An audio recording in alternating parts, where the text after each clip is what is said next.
bienvenue pour notre premier jour de chaos des possibilités. Là, le chaos dont on parle, c'est vraiment le chaos des possibilités, qui n'exclut rien, puisque la conscience n'exclut rien et inclut tout.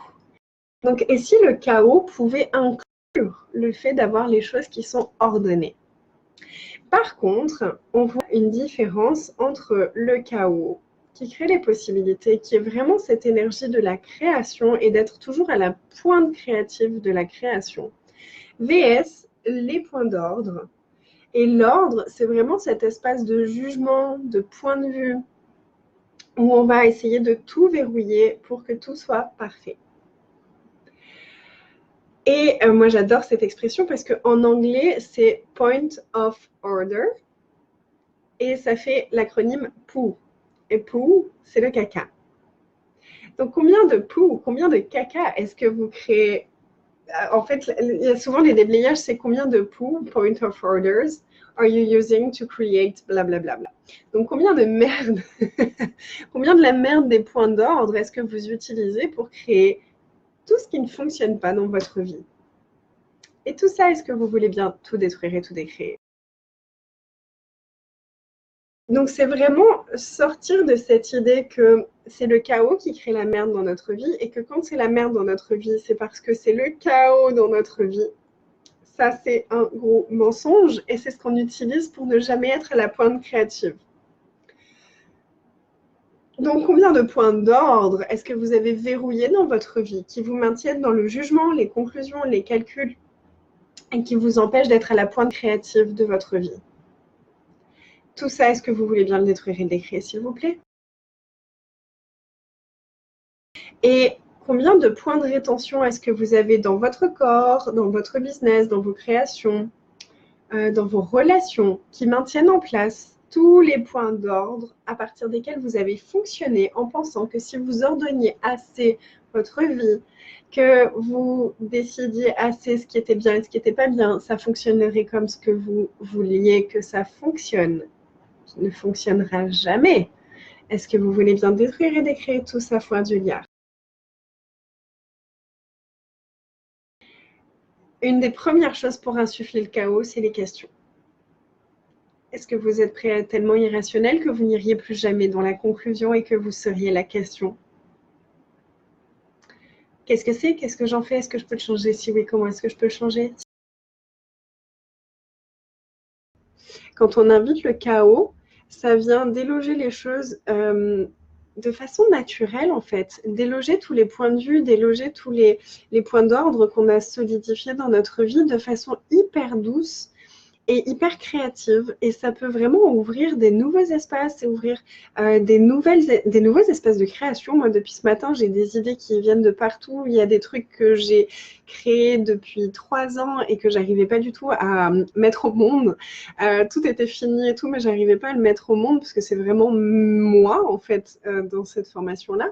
Et là, d'un coup, c'est OK, ça y est, c'est le moment. Mais en fait, parce que j'avais mis beaucoup d'ordre et de solidité et de solidification sur toute cette création et beaucoup de points de vue et inviter le chaos, ça commence à justement déliter tous ces trucs-là qu'on a solidifiés pour ouvrir des nouvelles possibilités. Donc, quel cadeau est-ce qu'on peut recevoir avec ces 7 jours? Quel cadeau est-ce qu'on peut recevoir en accueillant le chaos des possibilités? Plus d'aisance, cool. Une fierté ce matin que tu n'avais pas eu depuis longtemps, ça fait trop du bien, encore plus de ça. Cool, comment ça devient encore mieux que ça? Merci pour tout ça.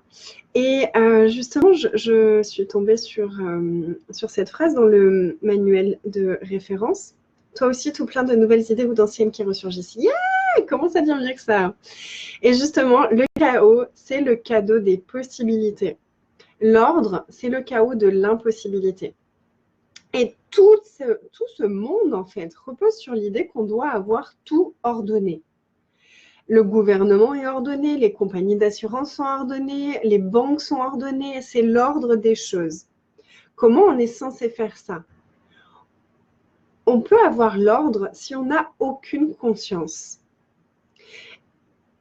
Donc, combien de conscience est-ce que vous avez dû couper, handicaper, atrophier paralysé dans votre vie, dans votre corps, dans votre être, pour pouvoir être aussi ordonné que cette réalité et que le monde qui nous entoure.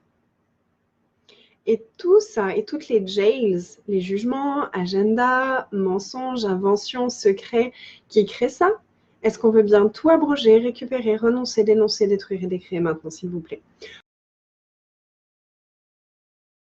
Le chaos est le cadeau des possibilités. L'ordre est le cadeau de l'impossibilité. Donc, combien d'ordres est-ce que vous avez verrouillé, solidifié dans votre vie et du coup dans tout votre être et votre exosquelette qui créent les impossibilités que vous avez rendues réelles? Et combien de chaos est-ce que vous pouvez inviter maintenant? Combien de chaos est-ce qu'on peut inviter maintenant dans toutes ces structures bien ordonnées qu'on a créées dans notre vie pour redécouvrir toutes les possibilités qui sont cachées derrière toutes les impossibilités auxquelles on a cru. Et tout ça, est-ce qu'on veut bien tout détruire et tout décrire? Quand on fait l'ordre, rien n'est possible. Quand on fait le chaos, tout est possible. Tout est possible. Donc, combien de chaos aussi est-ce qu'on peut inviter dans toutes nos créations, dans nos classes et dans notre corps et dans notre vie, dans nos business, dans tout ce que nous sommes? Combien de chaos est-ce que nous sommes vraiment, que nous avons essayé d'ordonner pour être comme les autres, pour être normaux et pour tout rendre impossible? Et tout ça, est-ce qu'on veut bien tout abroger, récupérer, renoncer, dénoncer, détruire et décréer tout ça fois un Dieu liard?